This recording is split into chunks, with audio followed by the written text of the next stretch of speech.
Assalomu alaykum aziz yurtdoshlar, vatandoshlar. Biz uchun qadrli bo'lgan Sapo studiyasining doimiy kuzatuvchilari, barchangizni bugun 2025-yil 21-mart eng katta bayramlardan biri Navro'z ayyom bayram bilan chin yurakdan samimiy muborakbod qilamiz.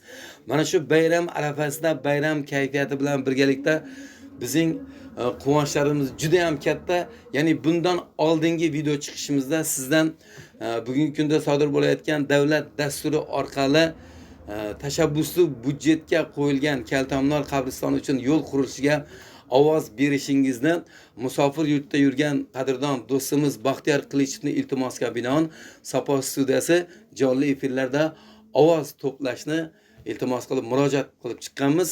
Va bu jarayonda sizning sa'y harakatlaringiz bilan, sizning bergan ovozingiz bilan YouTube chiqdik va g'oliblikni qo'lga kiritdik.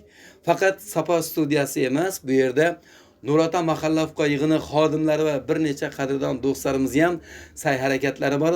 Ularga ham o'z minnatdorchiligimizni bildiramiz, ularga ham katta rahmat aytamiz va musofir yurtda yurib bizga ovoz bergan barcha yurtdoshlarimizni bugungi yutuqlar bilan chin yurakdan samimiy muborakbod qilamiz. Albatta bu yutuqda Sapo studiyasining doimiy kuzatuvchilarining roli juda ham katta bo'ldi. Doimiy kuzatuvchilarga alohida katta rahmatlar aytib qolamiz va bu yutuqimiz, bu g'alabamiz haqidagi rasmiy ma'lumotni ekranlarda ilova qilib qolamiz.